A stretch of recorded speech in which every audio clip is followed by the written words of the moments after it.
No, ni te vas a dar cuenta. Silencien los micrófonos.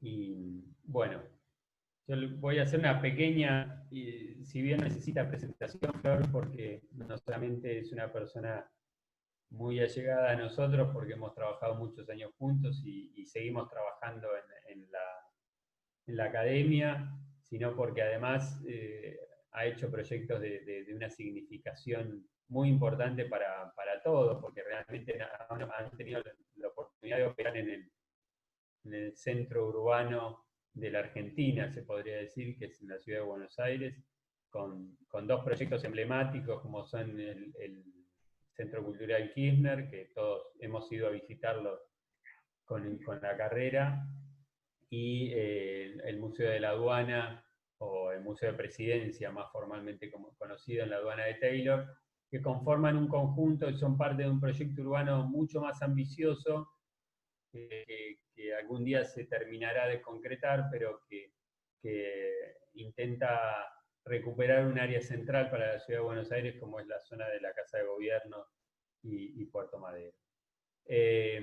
Además de eso, Florencia tiene una vasta experiencia en proyectos urbanos y proyectos de gran escala, no solamente en Argentina, sino también en Singapur, con concursos por todo el mundo, con premios nacionales e internacionales. Ha sido docente de la Universidad Torcuato de Itela y además es profesora adjunta de arquitectura del taller nuestro que compartimos con Nico en la ciudad de La Plata. Así que siendo una, si no la más o una de las más importantes arquitectas de la escena nacional, doy la bienvenida y la presento formalmente a Flor y le agradecemos nuevamente participar y darnos estos minutos al taller de arquitectura contemporánea. Así que Flor, todo tuyo. Bueno, Ale, qué presentación, ¿eh? Muchas gracias. Mucho trabajo los hemos hecho juntos, así que...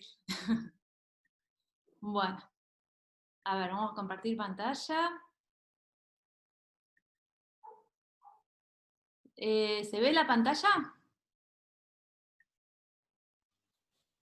Sí, se ve, se ve. Ah, se ve, bien. Para que justo ahí, reproducir. Ahí está. ¿Ahí lo pueden ver? Yo todavía no. Bueno, todavía no ven la primer... No, pero puede ser. No, todavía se ve en blanco la pantalla. Qué raro. Está compartiendo pantalla, me dice, pero por ahí yo hice algo mal. Para que compartiste otra pantalla. A ver, espera. No me deja hacer nada. Igual acá el Zoom no se corta, Flor. Acá ¿No? Bueno. Voy a dejar de compartir y voy a volver a compartir, por las dudas. Dejo de compartir y comparto. Sí. Creo que ¿ahora? Ahí está. Perfecto. Bueno, primero que nada, muchísimas gracias por la invitación. Para mí siempre es interesante tener intercambio con ustedes, con los estudiantes también de otros lados, porque realmente me parece que es fundamental el aporte y el ida y vuelta en todas estas cuestiones que nos interesan tanto, ¿no? Dentro de las cuales está el tema del paisaje, que es muy difícil abordarlo porque la bibliografía sobre el paisaje está muy desperdigada, sobre todo cuando hablamos de nuestras latitudes. Entonces, de alguna manera fue como una obligación para empezar a juntar algo de información y sacar algunas conclusiones y compartirlas con ustedes y de alguna manera querer recibir los pensamientos de ustedes que siempre a nosotros nos nutren y nos aportan un montón. El hombre a lo largo de la historia ha intentado dominar la naturaleza, digamos. A lo largo de la historia el tema de la puja entre el hombre y la naturaleza ha sido constante.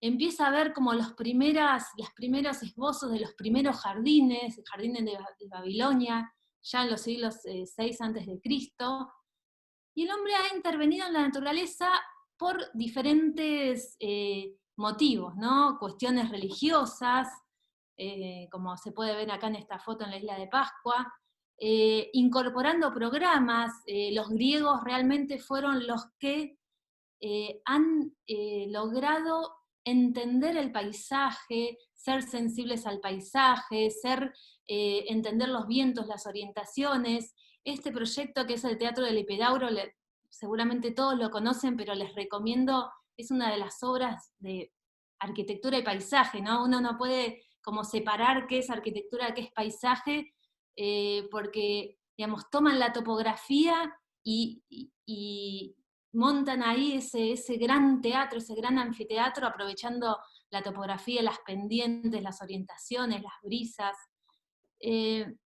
También el hombre ha manipulado la naturaleza para protegerse, ¿no? La muralla china que se puede ver en esta foto, que si bien era como el motivo por el cual se construyó, después terminó siendo un atractivo turístico, ¿no? Como va mutando como todas estas intervenciones. Obviamente cuando comienza a dominar el tema de la agricultura para conseguir los alimentos, cómo van modificando las topografías y van generando estas cuestiones, o por cuestiones más, diría yo, caprichosas en sectores desérticos, esto de incorporar unas canchas de golf, donde desde el punto de vista de la sustentabilidad es casi criminal, ¿no? Esto de incorporar el verde en un lugar donde naturalmente es muy difícil irrigarlo y tratarlo. Y ya comienza a ver, ya de la pintura flamenca comienza a esbozar en un segundo plano esos paisajes en segundo plano, porque en realidad el concepto de paisaje, para que exista el concepto de paisaje, tiene que haber una intervención en el sentido, la intervención puede ser una fotografía, puede ser un cuadro, tiene que haber un observador. Es decir, la naturaleza por sí sola no es paisaje, sino es observada, intervenida de alguna manera.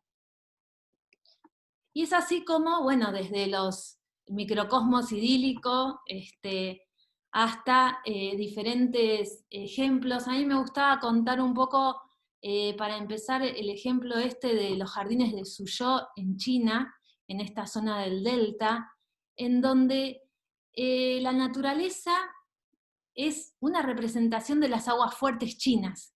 Es decir, a partir de interpretar estos cuadros, estas acuarelas, comienzan a diseñarse estos jardines, y si bien cuando uno los ve y los visualiza parecen muy naturales, hay una manipulación casi extrema de las rocas, porque se transportan las rocas, se pulen esas rocas, se incorporan rosas, se incorporan caminos, se modifica el terreno para generar estas especies de ponds o de lagunitas artificiales. Sin embargo, estos jardines son uno de los jardines más reconocidos y famosos y casi exquisitos del mundo, ¿no? Los jardines de Suzhou, en donde a partir hay como un primer reconocimiento de los elementos del paisaje, ¿no? ¿Cuáles son los elementos del paisaje? El agua, que es manipulado, los cuerpos de agua, la flora, ¿no? Pero manipulada de una manera casi como un ornamento para generar una atmósfera o una escenografía, los senderos, ¿no? Los puentes, y bueno, un poco la superposición de todos estos elementos constituyen esta imagen del paisaje. Pero me gustaba cómo poder comprender cómo el hombre manipula todos estos elementos casi para generar esta cuestión de espacio, silencioso, de espacio, generar un espacio, si bien es exterior, es un espacio, es un jardín. o cómo a partir de los jardines de la época del humanismo, ¿no? Donde se retoma un poco algunos elementos de Grecia y de Roma, y obviamente el jardín también comienza a manipularse con todos estos caminos, los senderos, se comienzan a incorporar esculturas, estos cercos con altura, los desniveles empiezan a tratarse de otra manera, comienzan a incorporarse las esculturas en estos jardines, ¿no? Y obviamente el ejemplo extremo de manipulación y tiranización del paisaje son los jardines de Versalles, donde también por detrás hay todo un avance en lo que sería la representación en plano, en planta del espacio, y obviamente con la intención de poder, digamos, de poder abarcar y dominar la naturaleza casi al extremo, para ampliar los dominios del rey y generar esta cuestión de este paisaje casi artificial, totalmente dominado por el hombre. Sin embargo, a mí me gusta y me interesa mucho cuando empezamos a hablar, Ale me decía, vamos a ver, paisaje y ciudad es el tema, ¿no? Y a mí es lo que más me interesa, que tiene que ver con cuál es el rol del paisaje en la ciudad. Y bueno, obviamente después de la revolución industrial, debido a las condiciones de urbanización extrema, las condiciones de habitabilidad, de contaminación, comienza el crecimiento, ¿no? de la clase obrera y por supuesto la migración del campo a la ciudad. Comienza a ser necesario empezar a incorporar espacios verdes, espacios exteriores en la ciudad. Y es así como los primeros parques ingleses, que eran parte del palacio, el Regent Park comienza a abrirse hacia la trama pública.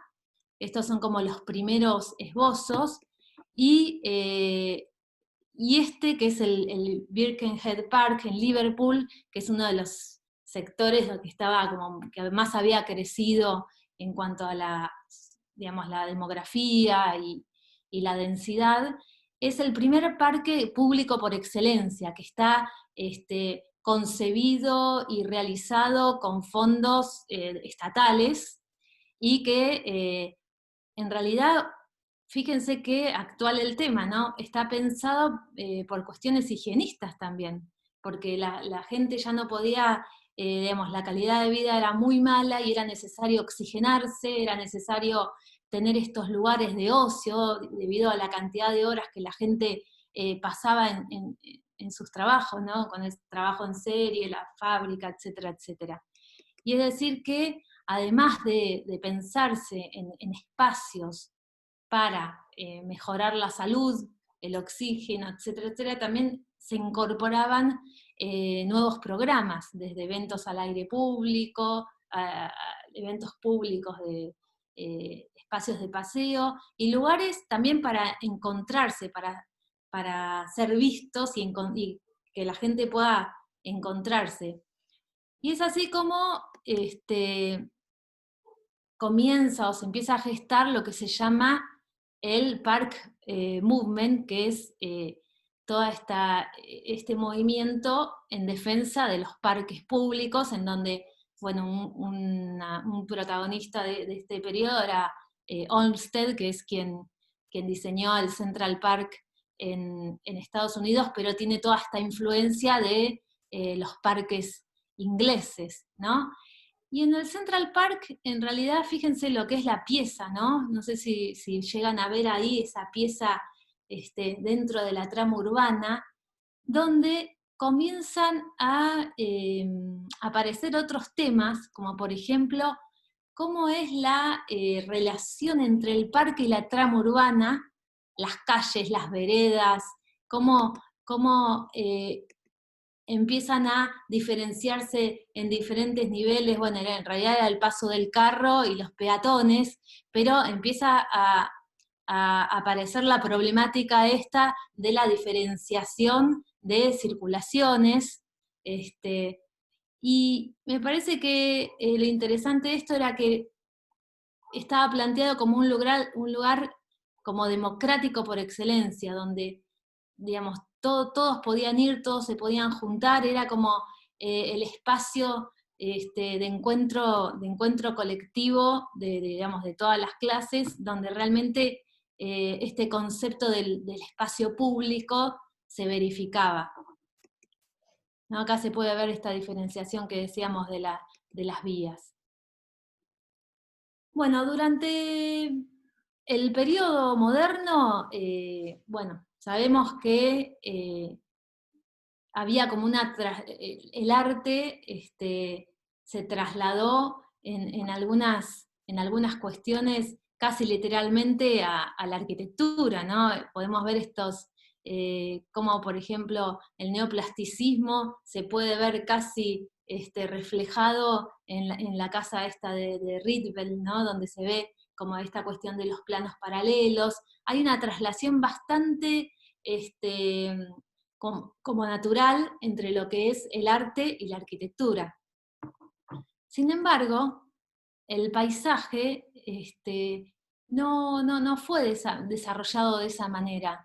El paisaje, como dice Frampton, era casi como para ser visto, como el panorama, ¿no? Fíjense el dibujo de Le Corbusier mirando el pan de azúcar, o cómo el paisaje es casi como para ser enmarcado por la arquitectura, o ¿no? Con los proyectos, ¿no? de las piezas sobre pilotes donde el parque pasaba por abajo. Digamos, la naturaleza se respetaba, pero en cierta manera no era manipulada, es decir, no fue uno de los grandes temas de ese periodo.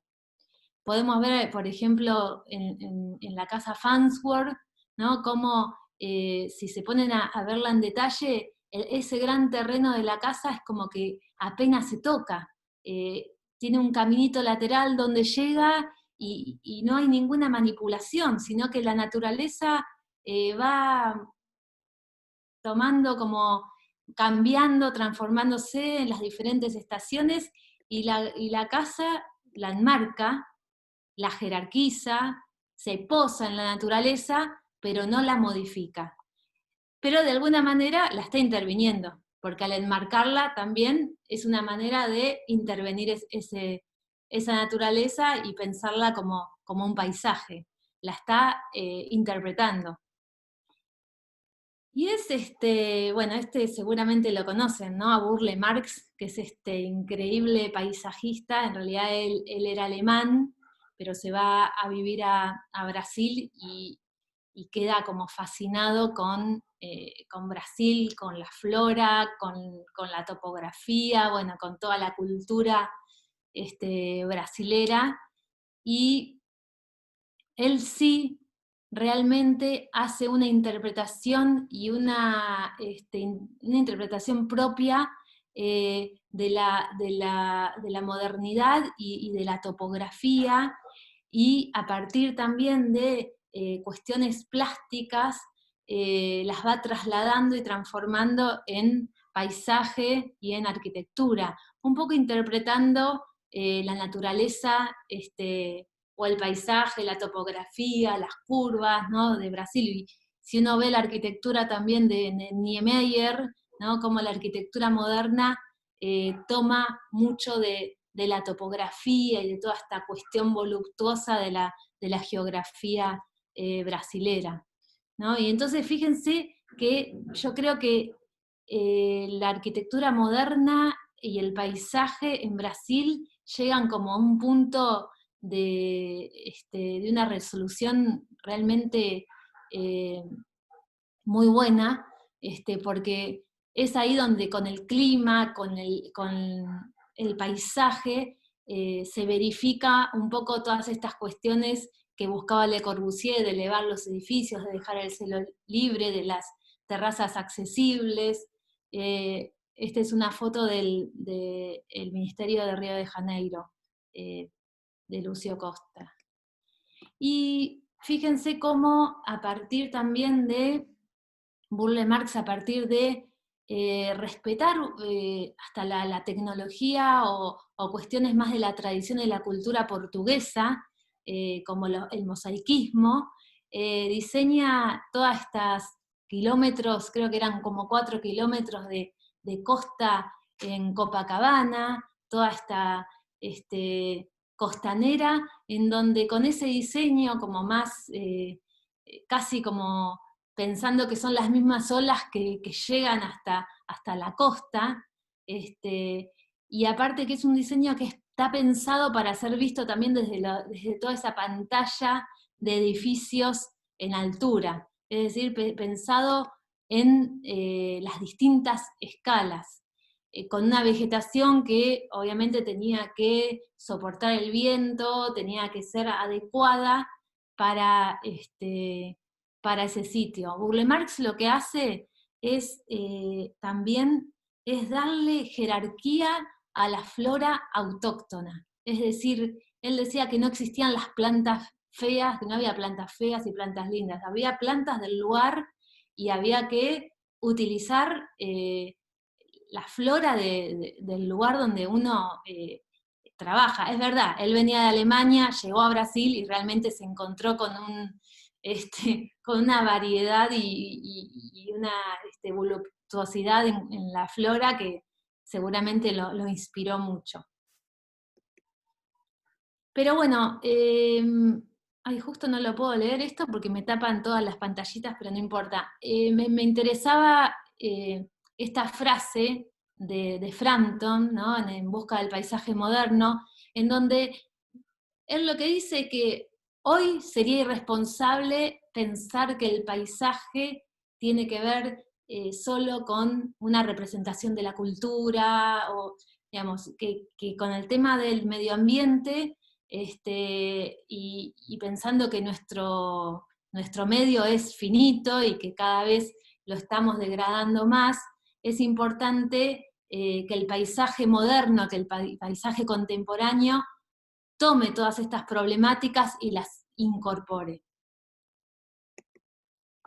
Y paralelamente a esto sabemos que empezó a haber en los últimos tiempos un montón de conciencia, digamos, ya se empezaron a identificar los humedales en el mundo, ¿no? Hay esta convención de Ramsar, que son como este congreso,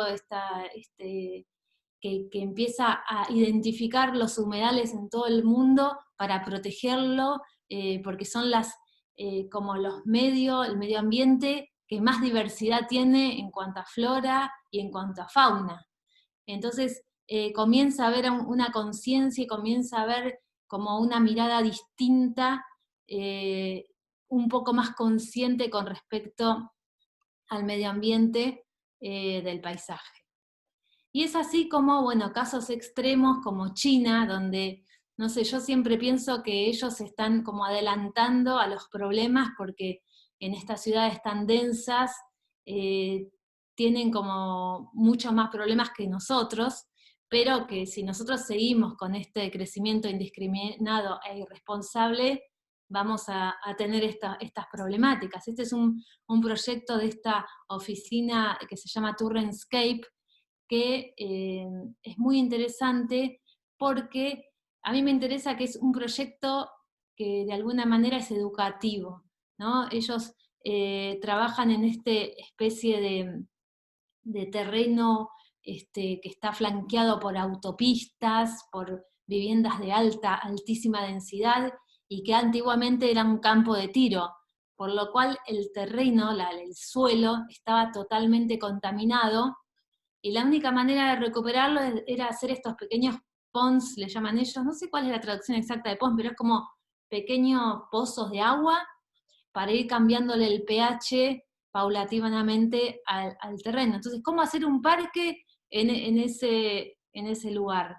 Y bueno, a partir de intervenir los bordes, de generar estos caminos que no tocan el suelo, y que la gente puede ir y puede ir viendo cómo de a poco, con el tiempo, estas tierras se van recuperando, va creciendo, va aumentando la biodiversidad, y finalmente termina siendo un lugar donde dicen que van como 200.000 personas por semana, que se puede ir apreciando ese paisaje que es distinto, no es el paisaje al cual nosotros estamos acostumbrados. Cuando uno habla de paisaje, tal vez uno no se imagina esto, de esta agua que parece como estancada, pero que ahí mismo se va generando una cuestión de recuperación. Entonces es como una cuestión casi de pensar que el paisaje también puede ser un medio para educar a la gente, ¿no? Apreciando este tipo de intervenciones. O este que a mí me parece muy interesante, se llama Red Ribbon, también del mismo grupo, en donde a partir de recuperar todo un sector que se utilizaba para tirar basura, que era un gran basural para la ciudad, a partir de recuperarlo e incorporar un solo elemento de equipamiento, que era esta banda que incorporaba no solo un banco, sino iluminación, canteros, que iba zigzagueando, casi imitando ese zigzag de ese río, y le iba dando una identidad, el tema de incorporarle también el color, le da como una cuestión también de pertenencia, ¿no? a este espacio. Entonces, me parecía que era un ejemplo como muy, muy interesante, y todas las problemáticas, ¿no? que ocurren en estas ciudades tan densas. Este es otro ejemplo que me gustaba mostrarles, que es el Brooklyn Bridge Park, en la zona esta frente al río, al East River en Nueva York, en donde, bueno, antiguamente era un lugar industrial de depósitos de granos, que en el 85 quedó obsoleto por el tema del uso de los barcos de carga, y a eso se le suma que le construyeron una autopista de 3 niveles que une Brooklyn con Queens, y eso generó una gran barrera en todo un sector que daba hacia lo que era el río East. En la parte de arriba había todo un recorrido que se llama que es una promenade, donde se puede ver Manhattan como en un panorama muy interesante, pero toda la parte de abajo era un sector totalmente en desuso. Creo que es interesante esto de entender cómo las ciudades van generando algunas fracturas y algunas oportunidades para poder incorporar nuevas cuestiones, nuevas maneras de entender el paisaje. Y es así como, a partir de entender este corte, entender cómo poder recuperar un paisaje natural, cómo hacer para mitigar un poco el tema de la acústica, porque también esos pisos de autopista iban generando mucho ruido. Poder como analizar y entender el sitio, entonces a partir de modificar un poco esa topografía para que, fíjense, acá se puede ver el corte arriba, ¿no? Cómo rebota un poco el sonido y baja los decibeles en todo ese parque que era muy, muy verde, con casi sin programas, digamos, con programas deportivos, pero con mucho espacio verde y caminos pequeños, como angostos, para que la gente espontáneamente vaya como apropiándose de estos lugares, y descubriendo también espacios para aprovechar como el panorama y la visión hacia lo que era toda esta vista increíble de la ciudad de Nueva York, ¿no? Incorporando elementos naturales también. Y bueno, a mí me interesaba, algo que me interesa mucho es también el tema de incorporar el arte en el paisaje, y no quería dejar de... Mira, puse Cristo solo, pero es Cristo in Jean-Claude, muy mal lo mío. pero esta pareja, Cristo y Jean-Claude, son estos dos artistas, que se murió Cristo hace creo que un mes, que son increíbles, eran increíbles cómo intervenían en el paisaje para poder apreciar y a partir de incorporar algún elemento, el paisaje sea visto de una manera distinta. No, pero hizo Cristo solo porque pobre, Jean-Claude había muerto, no es que yo me olvidé de ella, por favor. Y a partir de incorporar este camino flotante y poder ver el lago, apreciar el lago del Pomo desde otro lado, incorporándole color. Ellos también hicieron otro proyecto en Miami, en donde también trataban, digamos, con estas intervenciones lo que tratan es de que las obras de arte lleguen a todos, ¿no? Que uno pueda apreciarlas y que la gente pueda caminar por la calle o caminar por lugares públicos y poder, no tengan que meterse a un museo para ver una obra de arte. Pero también habla de una escala distinta, ¿no? Una escala mucho más abarcativa.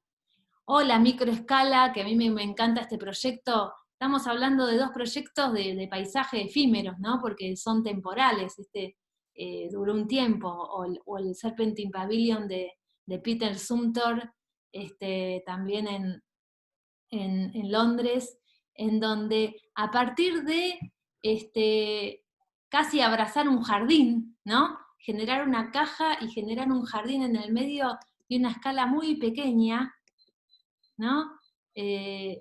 Por fuera totalmente neutro, pero de repente la sorpresa de encontrarse e incorporar un programa que no existe, porque no hay programa. Son unas sillitas para sentarse y ver cómo se mueven las flores, de ver cómo va cambiando, casi enmarcar ese espacio. Me parece que es interesante, como que le da una jerarquía y que es una manera diferente de apreciar un jardín. O, por ejemplo, estas pequeñas oportunidades que van dando la ciudad, como el pabellón de Diller y Escofidio en el Lincoln Center, en este corazón de manzana, donde era tanto el programa que le pedía que no podía incorporar el verde, y es así como al pensar este techo de la cafetería verde, ¿no? Se incorpora y cambia completamente la sensación de ese corazón de manzana, ¿no? Con este anfiteatro y este espacio verde en el medio. Y un poco estas fotos me gustaba compartirlas con ustedes, porque la pregunta es, ¿por qué cada vez el paisaje en la ciudad tiende a desaparecer? ¿No? Si uno ve esta se llama, una serie que se llama Pesadillas Urbanas, pero uno puede ver que cuanto más espontáneo y más necesario es el crecimiento, es como que invaden los espacios vacíos o los espacios verdes. Esperen que le voy a decir, esperen un segundo, voy a decir que se calle un poquito Nico porque está hablando muy fuerte, esperen. Sí, sí. Nico, se escucha tu voz más que la mía.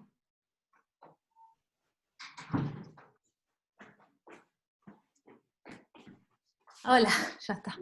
Habla muy fuerte, Nico. Dice que está a 20 metros más o menos.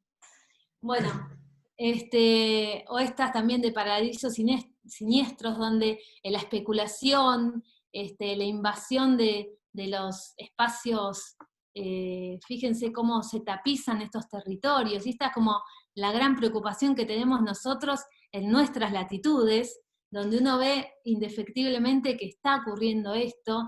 Si bien es una especie de foto de un country, pero fíjense que el único verde que hay es el verde privado de la vivienda, ¿no? Entonces, cómo el paisaje va desapareciendo en esa invasión del suelo.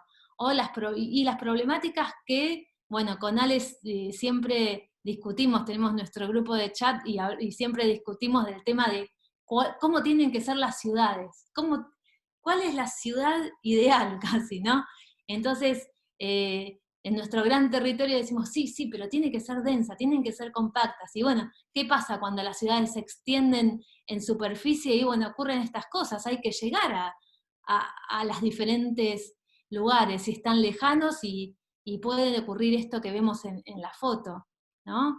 O estas cuestiones también más precarias, pero que por una cuestión de necesidad, de vivienda, de tener un techo, los espacios se invaden de una manera totalmente espontánea e irracional. Y un poco me gustaba como incorporar la idea de cómo es nuestro paisaje, ¿no? Todos seguramente en la primaria los han obligado en la clase de geografía a comprar el mapa físico político de Argentina, y cuando uno ve este vasto territorio y ve la variedad, ¿no?, de geografías, la variedad bueno, los cordones montañosos, la llanura, se da cuenta de lo que es nuestro territorio, pero sin embargo, fíjense que un poco lo que pasaba en este cuadro estaba pasando paralelamente con el parque que vimos de los jardines de Bóboli, ¿no? Como cuando durante el Renacimiento en Italia estábamos en esta situación en nuestros territorios. Entonces, fíjense esos paralelismos y nuestra historia, y cómo nosotros siempre miramos la historia de Europa o miramos otros referentes, pero de a poco me parece que tenemos que empezar a entender y a identificar nuestro territorio. Y sin embargo, lo que vimos primero fue el mapa Argentina, y para nosotros es lo más natural del mundo, pero cuando nosotros vemos la mirada de otros, de los pioneros, en este caso de Darwin, que hizo todo su recorrido en 1833 por Argentina, y fue rescatando, y fue dibujando, y fue observando diferentes situaciones, cómo la mirada de otro nos hace entender un poco más nuestro territorio. O, por ejemplo, este libro que les recomiendo leerlo, yo lo voy a leer de vuelta porque a mí me parece increíble, de Saer, en donde él hace digamos, de una manera como muy, muy interesante, no una descripción física del territorio, sino como más cultural, más desde lo que significa el río, lo que significa esa especie de horizonte. Él habla del horizonte circular como un horizonte que para donde mires hay horizonte, ¿no? Entonces la cuestión esta de este territorio que es inconmensurable, que es vasto, que es enorme, o Le Corbusier, ¿no?, cuando hace su visita a Argentina, que encima hace el recorrido en avión, entonces puede tener como esa percepción, y habla de una arquitectura geográfica, ¿no?, de cómo poder entender este territorio que es tan grande, claro, porque ellos lo comparan, Darwin, Le Corbusier, lo comparan con Europa. Digamos, ellos tienen incorporado otro tipo de ciudad, otro tipo de territorio, más ocupado, más civilizado, y de repente vienen acá y se encuentran con esto que es fantástico para ellos, y que para nosotros que vivimos acá es como, no nos llama la atención, pero sin embargo hay una belleza y hay una cuestión muy interesante atrás de todo esto. Le Corbusier habla de esta cuestión de ese territorio que tiene que ser ocupado, que tiene que ser de alguna manera interpretado. Por eso esto de pensar en su proyecto, en esas torres dando al río, habla mucho, me interesa este dibujo que aparece ahí, esa grilla, ¿no?, de la relación entre la ciudad y el río. Saer habla de la gente que vive acá, que es como que siempre está de paso, ¿no?, como esa sensación de que nunca terminan de instalarse o de sentir que es un territorio propio. Y es como para pensarlo, ¿no?, como para reflexionar y pensar, ¿no?, todas estas cuestiones. Y cuando uno ve la foto aérea, y cuando uno ve cómo crecen nuestras ciudades, en este caso a la derecha está nuestra ciudad de La Plata y a la izquierda Buenos Aires, pero fíjense esta mancha de aceite, donde no tenemos ninguna barrera geográfica que nos ponga un freno. La ciudad sigue creciendo de una manera descontrolada y cada vez se necesita más infraestructura. Hoy podemos ver toda la problemática del conurbano, de las conurbanaciones. Entonces me parece que es un tema para pensarlo y para reflexionar. ¿Cuáles son nuestros paisajes? Sí, muchas veces nuestros paisajes son estos paisajes de llanura con alguna infraestructura inacabada, y creo que es importante como tener una mirada con respecto a este paisaje, ¿no?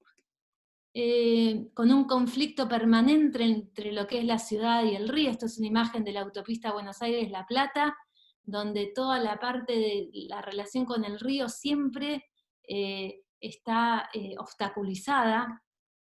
Por eso me gustaba contarles, bueno, este proyecto que seguramente lo conocen, el Centro Cultural del Bicentenario, pero solo quería contarles como la condición urbana, este proyecto que está ubicado en toda esta franja que es la interfase entre la ciudad y el río, que desde La Boca hasta Núñez ha estado en conflicto. Bueno, ahora, bueno, Puerto Madero se abrió, pero también era un sector que estaba cerrado hacia el río, y cómo nuestro proyecto, el CCK, se ubica en esa franja, entendiendo que en el corte que ven arriba de todos, es justo como la bisagra entre el río y el tejido urbano de Damero, ¿no? Que digamos, está justo en ese sector, pero si bien uno lo puede contar y ver, porque lo ve en la foto aérea,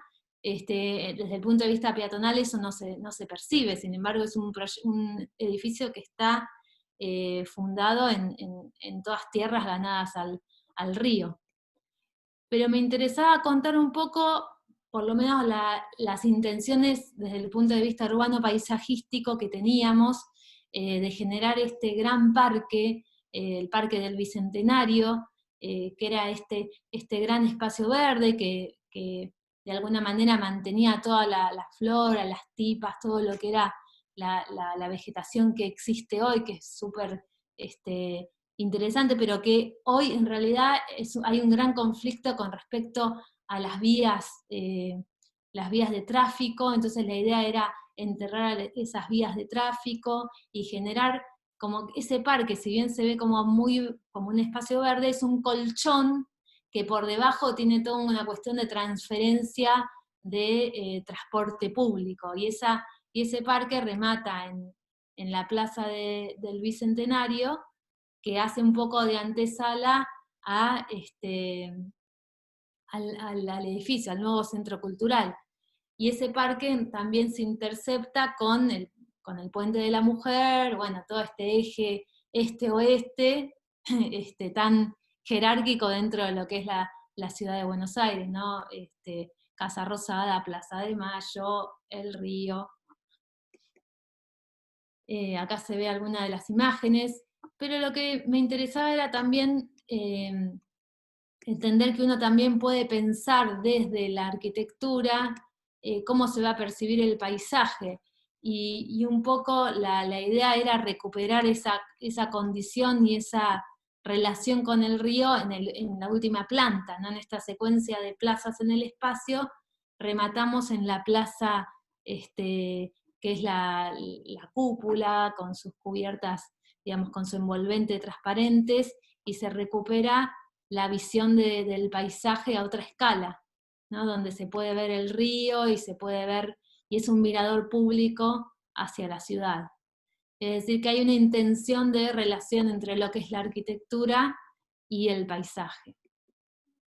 Y un poco para terminar, voy a contarles muy brevemente el proyecto que justo ahora en cuarentena terminamos un poco de desarrollarlo, que fue un concurso una intervención en San Nicolás, y me interesaba contarlo porque también estamos hablando de esta trama, esta grilla, un sector de San Nicolás de los Arroyos, esta ciudad, que es esta grilla que también tiene esa condición con el río Paraná, pero es una situación bastante similar, ¿no? De estas ciudades americanas, bueno, entendiendo su hidrografía, su paisaje, sus conexiones, una ciudad de 150.000 habitantes más o menos, y había que intervenir en un sector de la ciudad en donde hoy se encuentra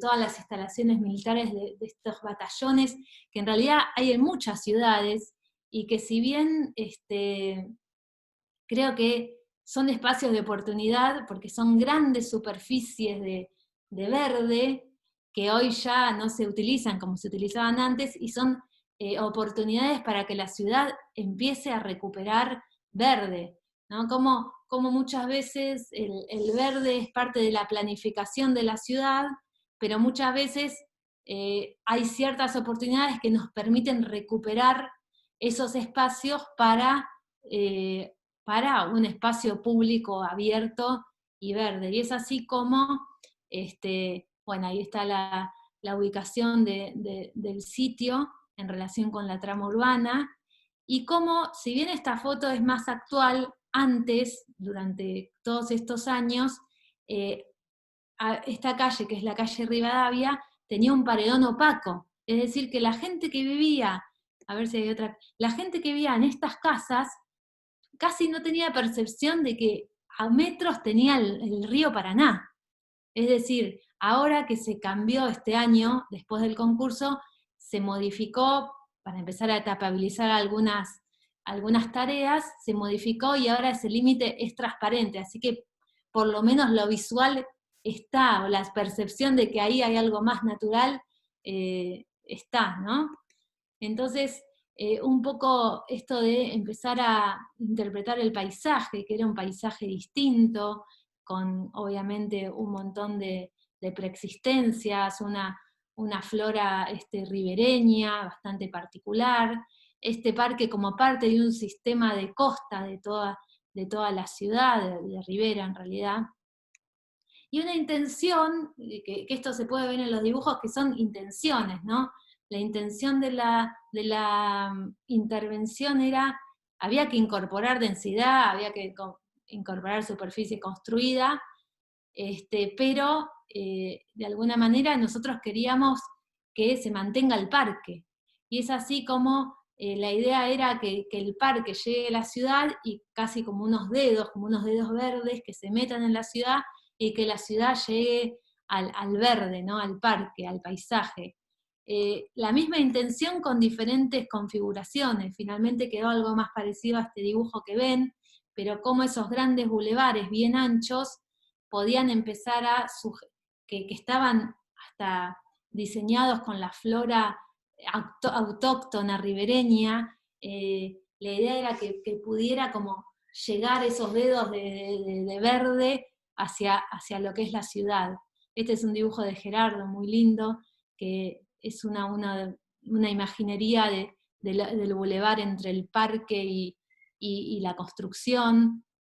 Entonces, a partir de empezar a identificar las visuales, ¿no? Las visuales largas, los corredores visuales, una estrategia paisajística de poder incorporar este verde, los verdes el verde clarito, es el verde como semi-privado o semi-público de los interiores de las manzanas, el verde oscuro es ese verde de los parques que tratan de invadir como la trama urbana, ¿no? Esta es un poco la imagen general, donde había que pensar una normativa, donde había que pensar una estrategia paisajística también, tratando de, esto es un plano posterior, donde cuando uno empieza a profundizar un poco más, empiezan a aparecer más elementos, como por ejemplo a la derecha la Villa Cavalli, que es una villa que naturalmente se fue formando un asentamiento informal, y bueno, hay que respetar, empezar a dejar algunas cuestiones, empezar a ver cómo incorporarlo también al parque. Empiezan a aparecer problemas de ese tipo, pero que hay que empezar a convivir y hay que empezar a incorporar. Esta es un poco la imagen que, en cuanto a la morfología urbana, la idea era respetar un poco la escala en cuanto al corte, ¿no? Que desde lo que sería el tejido hacia lo que es el río, respetar la escala más baja del tejido urbano existente e ir tratando de subir o aumentando la altura hacia el río, pero con un tejido un poco más permeable, con estas torres que permitían el paso de la luz, del sol, obviamente teniendo en cuenta todos los criterios de sustentabilidad, techos verdes, terrenos absorbentes. Estas son un poco las imágenes, ¿no? Es difícil representar, la verdad que a nosotros nos costó un montón representar el paisaje. Un poco la maqueta nos ayudó mucho a poder identificar, entender bien la escala de un espacio tan grande, donde las pendientes parecían bastante marcadas, pero no eran tantas, donde podíamos empezar a entender las distancias, la relación entre el lleno y el vacío, con una estrategia bueno, esta es una imagen del Boulevard del Medio, que es bien ancho, es el que incorpora un poco la flora ribereña y le da mucha escala a estas viviendas, usos mixtos. La idea era generar un tejido que se use las 24 horas, los 7 días de la semana, ¿no? Un uso mixto hacia lo que sería el nuevo tejido urbano. Un poco los desarrollos de estas peatonales, que había que pensarlas, incorporarle canteros, incorporarle verde, un poco pensar la escala, ¿no? Cómo incorporar el verde y que sea a la vez funcional, ¿no? Los bordes del bulevar, donde empiezan a aparecer algunas placitas, empiezan a aparecer algunas cuestiones de transición entre lo que es la calle, la vereda y el parque, del río. Esta es una imagen del bulevar.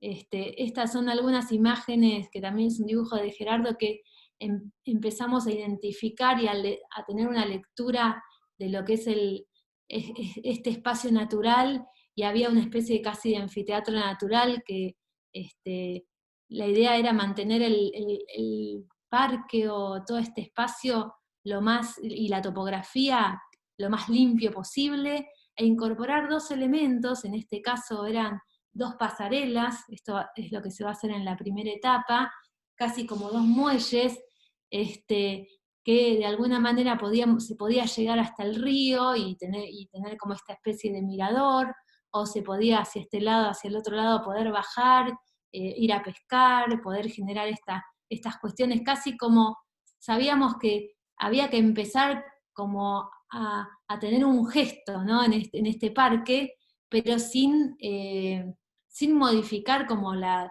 condición natural del mismo. Estas son un poco las imágenes de esos espacios muy simples, ¿no? Que lo resolvíamos con esta especie de loseta que se utiliza para los techos industriales, porque la idea era utilizar una tecnología muy simple, que uno la pueda montar casi en pocos días y se pueda, y que sea bastante sencilla. Estuvimos averiguando y viendo un poco esta manera también de incorporar algo que sea de bajo mantenimiento, que aguante y soporte el alto tránsito. Estas son algunas imágenes, ¿no? del parque llegando al río, algunas escaleras que se van adaptando a la topografía, algunos estudios, y un poco la imagen desde el río. Esta es una imagen del concurso, de cómo se empieza a intercalar lo construido con lo lleno. Bueno, un poco me gustaría terminar como planteando un interrogante, y que ustedes me puedan como ayudar a ver, que lo que hablamos siempre con Ale, cómo van a ser las ciudades ahora después de la pandemia y cómo van a ser los paisajes después de la pandemia. Me gustó mucho esta imagen, que también es un parque en Inglaterra, en donde empiezan a aparecer con cierta imaginación esto de decir, bueno, ¿qué pasa si se empiezan a demarcar algunos espacios por el tema de las distancias, de los contagios, cómo se empieza a intervenir también en los parques existentes, cómo también el paisaje, qué va a pasar con los teatros, a mí me preocupa eso. Esta foto me llamó la atención porque están los músicos y el paisaje entró al teatro, ¿no? Una cosa bastante loca y particular. Y cuáles van a ser los nuevos programas, porque seguramente va a haber mucho más cine al aire libre que cine interior. Digo, tal vez sí, tal vez no, porque tal vez si esto se soluciona, todo va a seguir como antes, pero creo que es como un llamado de atención para repensar algunas cuestiones, ¿no? Del espacio abierto. Y lo que más, me parece que es lo que más nos pone en crisis a nosotros, los defensores del transporte público, es cómo nos vamos a mover, pensando en esto de las ciudades compactas, en esto de tal vez haya que acortar las distancias, la gran casi polémica es, bueno, ¿son buenas las ciudades densas? Y yo la verdad que creo que sí, que son buenas. Esto siempre hay un límite, ¿no? Una ciudad hiperdensa no es tan buena, pero las ciudades compactas, las ciudades que tienen sus equipamientos cerca, que pueden tener sus servicios cerca, en general, son ciudades que funcionan bien. Así que bueno, me quedo con este interrogante y con esto termino y dejo de compartir pantalla, a ver si puedo. Para que ustedes me digan a ver cuál es su opinión, ¿no? Con respecto a cómo va a ser el futuro de nuestro paisaje. Y bueno, nos quedamos pensando. Bueno, Flor, muchísimas gracias. Realmente siempre. Bueno, yo estuve haciendo un montón de anotaciones y me robé un montón de machetes para... Siempre es bueno ver todos estos ejemplos de buenas intervenciones en el paisaje, el debate sobre el espacio público en la ciudad contemporánea. Me parece que estaría bueno que bueno, chicos, aprovechemos y que la tenemos un rato más a Flor y a hacer preguntas sobre este disparador que me parece que es interesantísimo ver. Capaz que no pasa nada, como decís, mañana aparece un fulano y dice tengo la vacuna y esto pasó a ser un resfriado, pero creo que a toda la humanidad nos ha hecho reflexionar, ¿no? A todos, cada uno individualmente, a reflexionar un poquito en el rol que le toca. Y me parece que ya eso es una ganancia, eso es algo positivo. En ese sentido me gustaría escucharlos, a ver qué opinan ustedes, chicos. No, porque incluso el gran debate que de ahora es ¿no? Que la gente quiere como volver al campo, por ejemplo, o a Bueno, esos pueblos alejados, y en realidad ayer si uno veía, se pone a pensar, no, vos necesitas infraestructura, necesitas hospitales, necesitas escuelas, necesitas sociabilizar. Entonces, me parece que el tema pasa más por la escala de las ciudades. Pero bueno, no es un tema que uno pueda tener una opinión, es un tema que hay que hablarlo en una manera interdisciplinaria, en grupo, y uno es un eslabón dentro de las innumerables problemáticas de este tiempo, ¿no? sí, ayer veía que en Manhattan estaban subiendo los valores de afuera de Manhattan, porque hay mucha gente que está buscando alquileres saliendo de Manhattan, ¿no? Tratando de salir como de la locura que es Manhattan, siendo que es una ciudad fantástica. Yo iría a vivir mañana, además. Pero bueno, no sé, a ver si alguno se anima a empezar a tirar una pregunta, a preocuparse. Galo y Maxi habían planteado algún tema en su momento, en el tema de la pandemia. A ver. Más que nada, no sé si tanto con la pandemia, Me pareció súper interesante ver cómo uno también tiene que pensar en el paisaje como parte de la arquitectura, y particularmente a mí al momento de proyectar es algo que me cuesta incorporar, eh, porque es súper complejo y está bueno pensarlo en el conjunto. Y más que nada los ejemplos me encantaron de que uno, o cosas que no te dicen, como lo de Versalles, que es real, y si no te lo vienen a decir, explicar de esta manera, quizás es como que uno no lo puede ver, ¿no? Eh, me encantó realmente. Y quería hacer una pregunta un poco particular, pero en la maqueta de San Nicolás, ¿de qué están hechos los edificios? La nueva propuesta, digamos. ¿Por qué eran transparentes? Acrílico, el acrílico este que es compacto, como un plexi, sí. Sí. Bien, que me gustó mucho ese efecto. Chicas, chicos, chiques. Vale, yo un poco la quería saludar a Flor porque entré un cachito más tarde, pero no había arrancado todavía la teórica y no la había saludado. Docente. ¿Cómo estás? Eso por un lado. Y no, por el otro en realidad me parece que está bueno que nos pongamos un poco a reflexionar. A mí es un tema que me interpela bastante porque particularmente estoy estudiando un poco lo que es la producción del espacio urbano a partir, en mi caso, de la política de vivienda, ¿no? Pero bueno, un poco de cómo nosotros a partir de cualquier tipo de intervención, ya sea consciente o inconscientemente, estamos manipulando el territorio y me parece que es importante que nos hagamos cargo de eso, ¿no? Que nos hagamos cargo que lo manipulamos y después discutamos la manera en que se está haciendo. Pero bueno, nada, me parecieron fantásticos los ejemplos, sobre todo en aquellos lugares donde uno piensa, ciudades tan densas, por ejemplo, como Nueva York. Tuve la suerte de poder ir a la parte de Brooklyn cuando se estaba construyendo y ver esa transformación en la ciudad y ver hoy cómo está y cómo se utiliza. Nada, me parece que nos tiene que hacer reflexionar y pensar de que muchas veces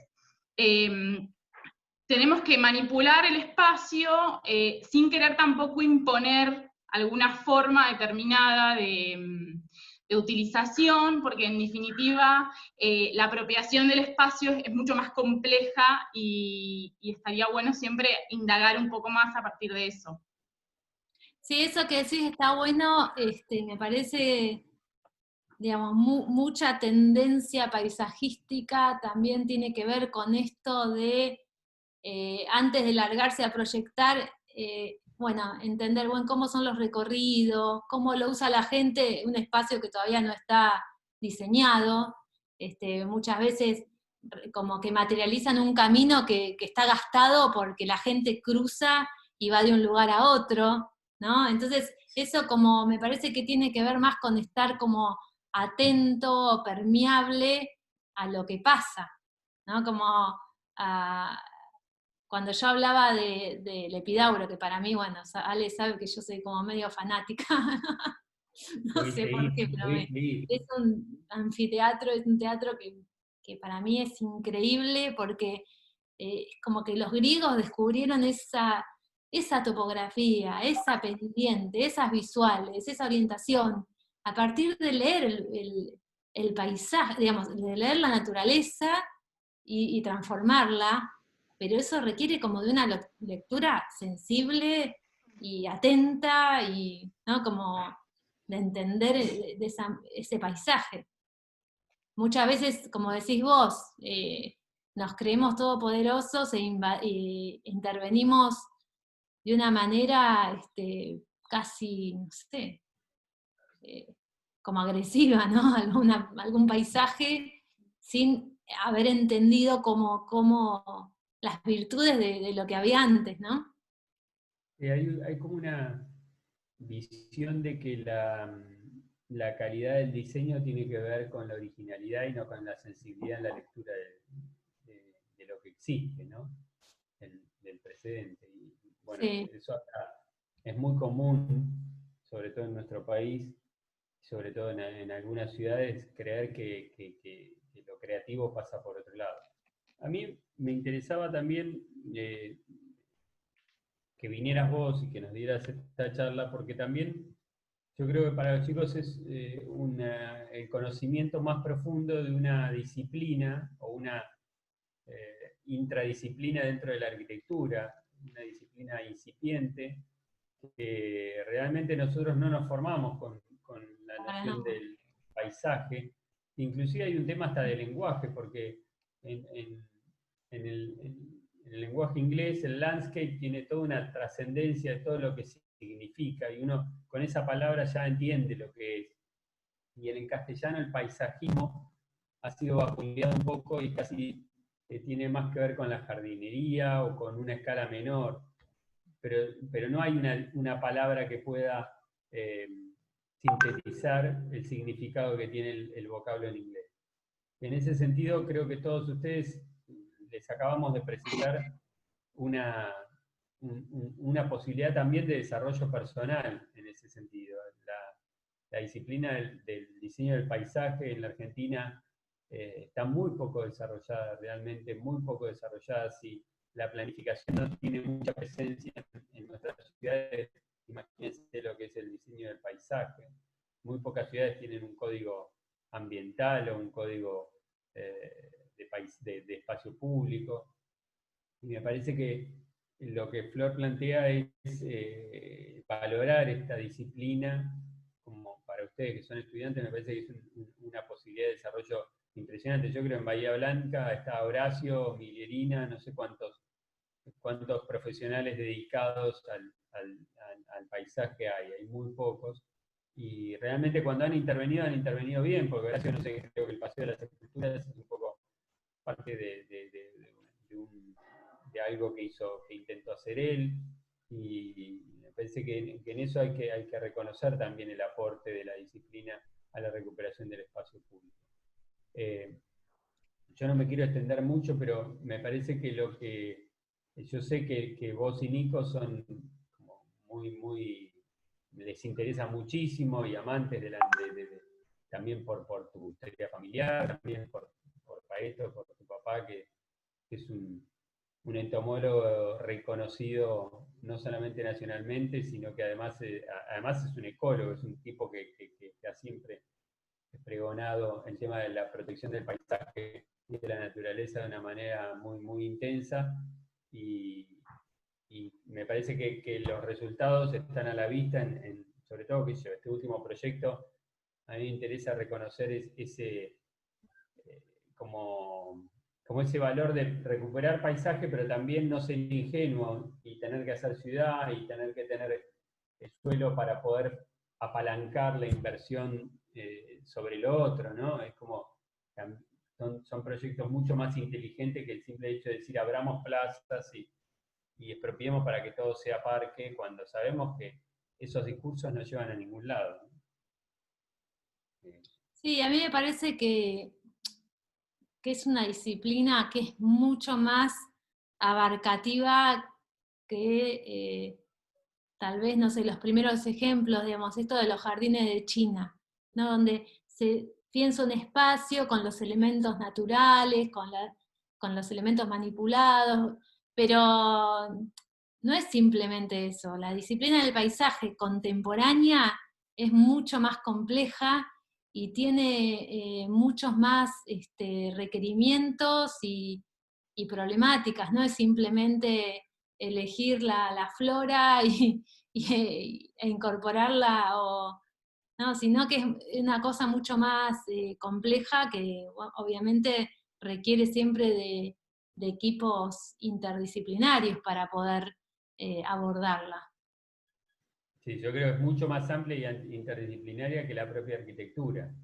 Sí, totalmente, totalmente. Porque la arquitectura trabaja con ingenieros de diversas ramas, pero el paisaje tiene que trabajar con ecólogos, con antropólogos, con sociólogos, digamos, tiene como una riqueza espero que a algunos de ustedes, de los 30 y pico que hay acá, les interese y puedan ser los futuros paisajistas de Bahía, porque inclusive la particularidad de la Patagonia es, Bahía es la puerta de la Patagonia, con lo cual, bueno, los que hemos ido varias veces sabemos el clima crudo. Los fanáticos de la Patagonia. Sí, bueno, igual los bahienses son un poco más exagerados, por lo menos yo todas las veces que fui no me tocaron climas tan terribles, pero vapulean mucho más de lo que pobre ciudad es. Pero bueno, Bahía Blanca tiene una situación muy particular, Flor, que te la cuento, que es tener el parque más grande y más importante de la ciudad, es el golf, que es para que 10 personas anden con un carrito jugando al golf, ¿no? Claro, una locura. Como una situación al lado del Parque de Mayo, en plena ciudad de Bahía Blanca. Claro. Una situación que creo que hay pocas ciudades en la Argentina que tengan en su corazón un golf que no sé ni cuántas cientos de hectáreas tiene, para que puedan usarlo 10 personas de la ciudad, no sé, por día, no sé cuántas personas. No tengo nada contra el golf, pero me parece casi ridículo, ¿no? Hace falta paisajes. Y el Parque de Mayo, que es el parque urbano más importante de Bahía, en realidad era un loteo para vivienda similar a Paligüe. Claro. Después no sé qué pasó, que no se ejecutó ese proyecto y se donaron las tierras o algo Eso, así. igual para mí esas obviamente todos los cambios son a largo plazo, pero son oportunidades, porque Claro. de alguna manera ese espacio estás abierto, vacante, ¿no? Como los batallones, los espacios de instalaciones militares que hay en todas las ciudades, son hectáreas y hectáreas vacantes donde la ciudad, en su afán de crecer sin límite, no puede llegar ahí, y entonces por lo menos son reservas de verde que si después se pueden expropiar y, bueno, que hacerlas como parques públicos, convertirlas en parques públicos, creo que son oportunidades increíbles para la ciudad. Sí. Realmente acá estoy tratando de mostrarte para que veas lo que es la huella del golf. Cuando vos mirás, voy a compartir un poquito la pantalla, me cuesta mucho.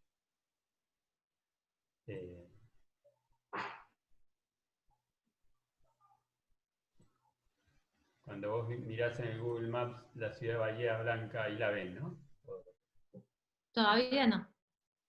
Todavía no se ve. Ay. Ahí apareció. No. Ahí. No apareció. Ahí apareció, Ahí sí, apareció. Ahí está. Cuando vos veis esta ciudad, el centro, y vos fijate que esta parte que dice Parque de Mayo, que es esto, me voy a ir acercando para que lo puedan, claro, lo podamos, el Flor sobre todo lo pueda ver, pero fíjate el golf, el tamaño que tiene, es esta lengua, impresionante, ¿no? sí. Que este es el Parque de Mayo, con lo cual es 2 veces el Parque de Mayo. Este es el campus de la Universidad Nacional del Sur, que también es muy importante y tiene un rol también muy importante, va a tener un rol en el futuro de la consolidación del espacio público, de un parque regional, digamos, va a tener que convivir. Fíjate lo que es esto, ¿no? Cuando te vas acercando, esta pieza, lo que decía Emi, es que este es Paligüe, este era un loteo como Paligüe, por suerte terminó en este parque, ¿no?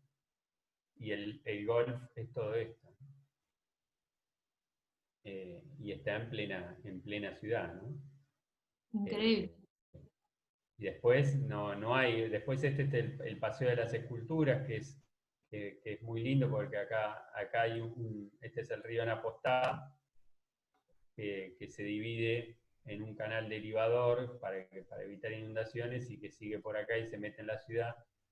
Y en esta parte está el Paseo de las Esculturas.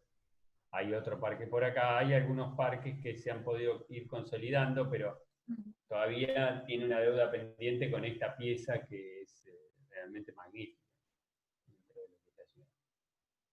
Pero bueno, Qué bárbaro. Sí, y el concurso del Parque de Independencia, que supuestamente iba a salir este año, pero bueno, pues pandemia haya quedado. Este de acá. Claro. Bueno, Nada, pero ya saldrá próximamente. Pero me parece Va a que, salir. nada, la ciudad de Bahía Blanca se debe todavía también una recuperación de su propio paisaje, pero con un criterio de paisaje patagónico, ¿no? Autóctono, muy propio.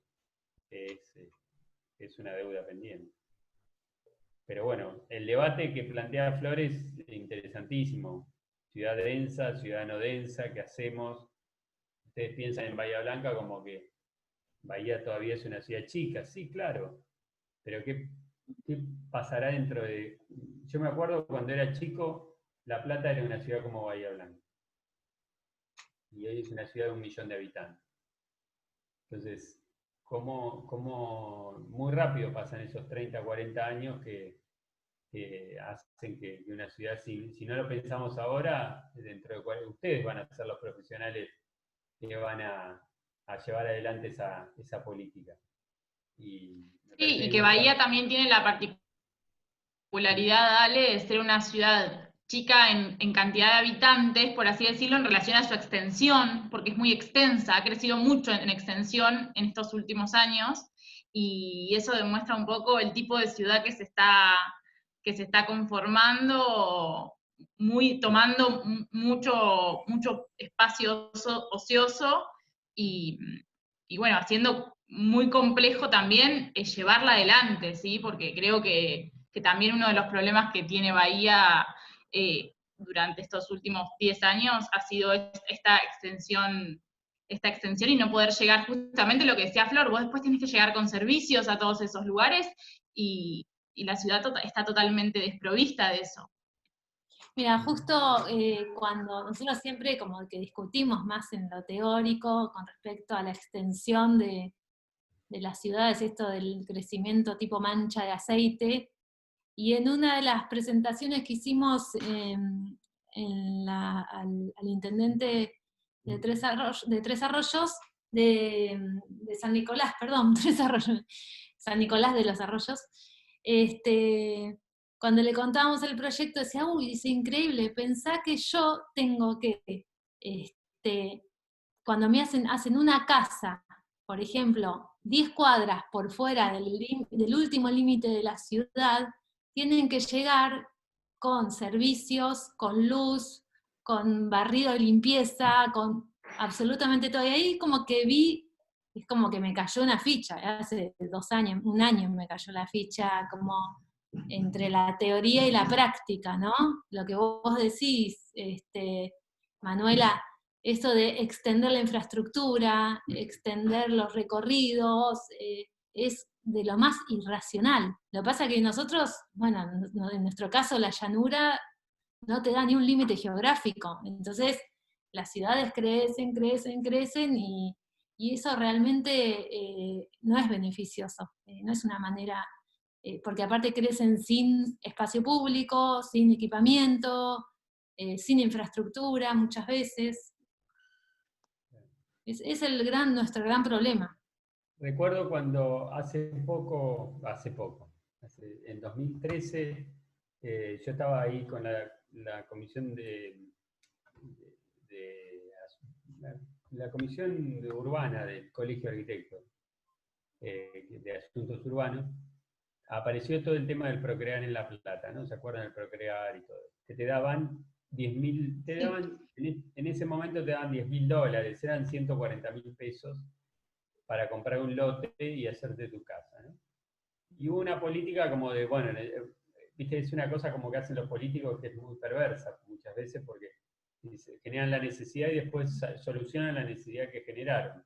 Generaron la necesidad de tener suelo, no hay suelo, no hay suelo en La Plata, entonces saquemos una normativa por la cual podemos generar nuevamente suelo urbano en lugares que no hay, para poder lotear, para poder proveer a los 8.000 créditos que se habían dado en la ciudad de La Plata. Y todo te presionan con el tema de la inversión, que vamos a perder esta inversión y que la gente no tiene casa.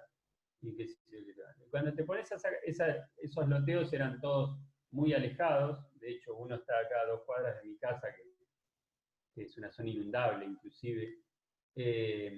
Y bueno, se empezaron a hacer esos lotes. Nosotros en el Colegio de Arquitectos planteamos que era irracional porque había que llevar todas esas infraestructuras a esos lugares, no había cloacas, no había agua, no había nada, no había transporte. ¿No?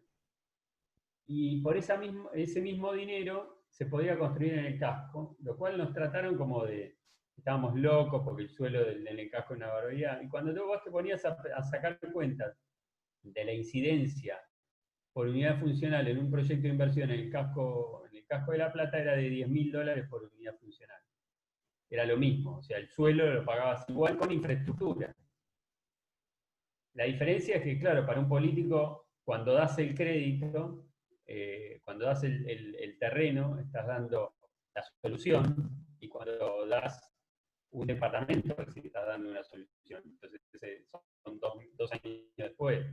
Es un tema político, y también hay que ser inteligente para dar esas soluciones para que le sirvan al político, ¿no? No digo, esta anécdota la cuento como una anécdota de que tenemos que ser inteligentes para trabajar en la lógica de la política, en los tiempos de la política. Porque si no, no solucionamos nada, nos quedamos en el discurso, que es un poco, Manu, lo que le ha pasado a la planificación siempre. Sí. ¿No?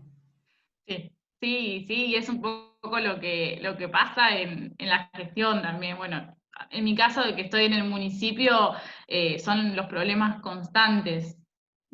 Es la problemática constante. Imagino, vos estás en Médano, ¿no? Vos estás en Médano. Sí, yo estoy en Villarino y hay situaciones diversas. O sea, si bien siempre son pueblos, entonces es mucho más manejable todas estas situaciones. La diferencia que hay entre lo que es el norte del partido en Médanos y en el sur, donde el crecimiento poblacional en el sur fue mucho más abrupto. O sea, podés comparar como las distintas localidades del partido y darte cuenta de que esto que vos mencionás pasó un montón. O sea, nosotros tenemos, por ejemplo, en Médanos, con el tema Procrear, el municipio tenía un banco de tierras, no tuvo que salir a lotear para poder otorgar, para poder vender lotes, y esos lotes estaban dentro de las áreas urbanas. Ahora, en Pedroluro, que es otra ciudad que no había en el área urbana, porque son privados y hay mucha especulación inmobiliaria, hubo que salir a lotear fuera del área urbana, ¿sí? Entonces, un poco esto es lo que vos decís, ¿no? Como, y hay muchos estudios de esto de la política del Procrear en La Plata, y cómo una política nacional después choca con una política municipal que no trabaja el tema suelo. Así, a mí me apasiona mucho y es muy interesante y puedo estar horas con este tema. Pero bueno, no sé, a mí me parece que ahora somos 31, bueno, sacando nosotros, tal cual de acá, de los 20 y pico que somos, los alumnos, 2 tienen que meterse a estudiar estas cosas que me parece que está buenísimo y que son súper necesarias en una ciudad como Bahía. No, pero además acá, en este grupo hay gente de todo el sur de la provincia de Buenos Aires, hay gente de Carué, hay gente de Guaminí, hay gente de Saavedra, de Villarino, de, no sé, de Viedma, digamos, de Patagones, hay un montón de lugares, digamos. Me parece que ese también es el rol de la universidad pública, en el sentido de discutir estos temas y multiplicarlos como reguero de pólvora en toda la provincia, digamos. Eso también es importante en este sentido. Sí, inclusive de esto que solemos hablar, Ale, del tema de lo académico, ¿sí? De que muchas veces como lo académico después es difícil de que no se lleva a la práctica y queda todo en ideas. Yo siempre discutía, y en la maestría lo discutía, y decía, ustedes, todos los becarios, se la pasan estudiando la situación metropolitana, y nadie estudia qué pasa con las políticas que se implementan en pueblos de 5.000 habitantes, que, o sea, está bien, quizás es otra envergadura, pero la problemática está igual. Así que bueno, me parece que es súper rico que alguno de ustedes vaya a estudiar en su pueblo y en su localidad. Y también habla, lo que vos decís, habla también de el perfil de arquitecto o arquitecta, lo amplio que es, ¿no? Porque podés estar si vos tenés este empuje, este conocimiento, estas ganas de seguir como mejorando, estás en un espacio, un organismo público, pero podés empujar para hacer estas nuevas cosas. Digo, me parece que tiene que ver con eso. Nosotros siempre hablamos, bueno, en la facultad, de lo amplio que es nuestro perfil, ¿no? Del estudiante o del arquitecto que sale, arquitecto o arquitecta que sale de la facultad, el abanico, también que es una época de que uno tiene que empezar que inventarse, ¿no?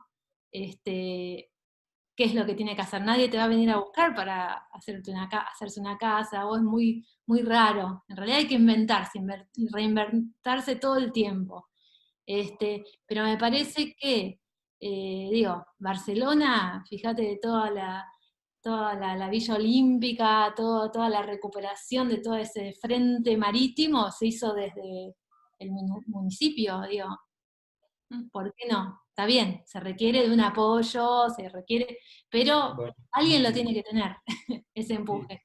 política, digo, Bahía Blanca tiene a pocos kilómetros el parque industrial que con Ingeniero White, que obviamente el tema de la industria ha pesado mucho y es muy importante y es el motor de la vida económica de Bahía. Pero bueno, como siempre, hay una puja entre ambas fuerzas y hay que encontrar el equilibrio. Me parece que una deuda pendiente de Bahía Blanca es reencontrarse con la ría, que es un paisaje natural increíble. Realmente eso es una deuda que tiene. Bueno, yo no quiero estirar más la clase porque tenemos que ir al taller algunos y bueno, claro, ya nos dedicó bastante tiempo, así que no quiero más que agradecerle. No sé si alguno tiene alguna pregunta más, que se haya quedado con ganas de preguntarle a Flor y quiera hablar. Si no, nosotros nos vamos a volver a encontrar el miércoles con la clase formal del miércoles, que vamos a devolver las calificaciones de los trabajos. Y no sé, ¿alguno quiere decir algo más? ¿O quiere preguntarle a Flor? Yo, Galo. a mí me llama mucho la atención cómo se hace para cambiar con el tema del paisaje, o sea, en grandes obras, ¿no? Como las que mostraste, que son de muchos metros cuadrados, cómo se hace para lidiar con meter el diseño del paisaje en contraposición con los metros cuadrados, ¿no? Cuando está por ahí tan siempre presente metros cuadrados, el tema económico. ¿Cómo se hace para ir metiendo esto al paisaje? Eso nada más. Está silenciada. Y en realidad es lo que hablábamos hoy. En realidad hay que ver como el problema integralmente, y muchas veces los metros cuadrados lo que tienen es que están mal distribuidos. A nosotros no, bueno, con Ale también, nosotros hicimos el proyecto para la Villa 20, ¿no? Para un sector, las 1000 viviendas para Villa 20, que tuvimos la suerte de ganarlo, finalmente no pudimos hacer nada. Pero realmente cuando vos la recorres, te das cuenta que todos esos metros cuadrados es como una especie de alfombra de 1 y 2 niveles que ocupan todo el territorio, y que si vos esa masa le empezás a dar altura, empezás a dejar espacios de verde, digamos, es cuestión de trabajar el lleno y el vacío, y tratar de incorporar el verde y el paisaje. Nosotros también tuvimos la oportunidad de trabajar en un caso extremo que es Singapur, en donde estábamos hablando de alta densidad y había que ubicar, no sé, prácticamente, me acuerdo que eran como 1500 viviendas en 2 hectáreas. Y lo que hicimos fue como empezar a encontrar la manera de generar plazas en el espacio, y cuando hacíamos la cuenta de la cantidad de espacio verde que lográbamos, duplicábamos la que tenía el terreno existente. Pero es cuestión también de ir encontrando ese equilibrio, porque también a nosotros lo que nos interesa es esto del verde en el en la ciudad, ¿no? Para que se pueda aprovechar, para que pueda haber espacios públicos, para que la calidad de vida de la gente obviamente mejore, y son desafíos. Creo que no hay una receta, es como que cada caso se analiza particularmente, pero sí hay una postura, no hay receta, pero hay una postura, que es esto de tratar de generar estos espacios casi como democráticos, ¿no? Que toda la gente lo pueda utilizar, que haya una relación entre verde, bueno, lo que decía Ale en su artículo en el diario El Día, que por ahí no sé si lo leyeron, pero la relación entre espacio verde y cantidad de habitantes, digamos, hay toda una cuestión que hay que ir respetando y que nosotros estamos alineados con esa postura. No sé Sí, si quizás una de las Galo cosas te que... llegué a contestar. Galo. Estaba hablando y tenía el micrófono apagado. No, sí. Con el buen diseño. Hay que... Galo, además hay una cosa que creo que capaz que nos deja esta pandemia, es que antes, ¿quién puede dudar en una sociedad que un hospital es importante? Nadie. Pero antes de la pandemia nadie lo dudaba. O que una escuela es importante. O que, ¿no? O que el derecho a la vivienda, que no puedes ver una familia en la calle, ¿no? Son como cosas que hay como un consenso general de que son como el derecho básico del acceso a la ciudad. Y hoy, gracias a la pandemia, el espacio público se ha transformado en un espacio necesario para la salud, paradójicamente. Ya se sabía hace 200 años, 150 años. Y eso capaz que nos tira un centro a los arquitectos como para poder empujar un poco más en esta búsqueda de más y mejores espacios públicos, ¿no? Que es lo que quizás más transforme a nuestras ciudades en el futuro, digamos, que nos permita vivir en densidad, teniendo todos... El otro día lo escuchaba Augusto Penedo, les recomiendo, hay una serie de charlas en el Instagram TV de la Facultad de Arquitectura de La Plata, o en la página la pueden ver, sobre estos temas, y Augusto Penedo agarraba, y viste que la visión tipo, no es de La Plata, es siempre muy buena, y decía... La Plata es fantástica porque ya está preparada para la pospandemia, porque tiene una plaza cada 6 cuadras, entonces, dentro del casco, ¿no? Lo que hay que hacer es hacer lo mismo en la periferia, no es muy difícil, con una lógica muy simple como es Penedo. Hay que agarrar y abrir plazas a cada 6 cuadras en la periferia y listo. Digamos, La Plata ya está preparada, debe ser la mejor ciudad del mundo en ese sentido, decía. Y algo de cierto tiene esto, ¿no? Es decir... es el futuro inmediato por lo menos de la ciudad. Bueno, vamos a cerrar y a dar final, y bueno, Flor, nuevamente agradecerte la participación. Si yo siguiera el año que viene, te invito nuevamente, pero no voy a estar, así que en la materia, así que no puedo prometerte nada, pero nos encantaría, pero seguramente te invitemos al taller, así que... Sí, vamos, ahora tendría que ir a Bahía, ¿o no? Sí, la próxima es ¿Vos, Flor, presencial. no viniste nunca a Bahía? No puedo creer que no la trajeron nunca. Diego White, nada más. Nunca fui No a Bahía. digas la trajeron, porque no es, ¿viste? Nunca, Pero Manuela. la pueden invitar al taller como si fuera parte del taller. No tienen cara vos y Nicolás, Alejandro. Manu, te voy a decir la verdad. La realidad es que el estudio sin Flor, un día en La Plata, No te van funciona. sobre todo Flor. No exageren tampoco, ¿eh? Invítenme. Sí, no, la tenemos que llevar, sí. Sí, un desastre, Bueno. realmente un desastre. No, muchísimas gracias por la invitación, por las preguntas, por la paciencia. Bueno, están todos muy callados. Es raro no verle la cara a ninguno, pero bueno. Bueno, ¿viste? Bueno, Algunos genial. se prendieron las cámaras. Así Bueno, que, Flor, gracias en serio. bueno, Chicos, gracias por la invitación y bueno, nos veremos. seguro. Bueno, Chicos, Chao, gracias. gracias. adiós. Gracias. Nos vemos el miércoles, Chao, gracias a ustedes. Nos vemos, Ale. Chao. Gracias, Adiós. Flor. Chao.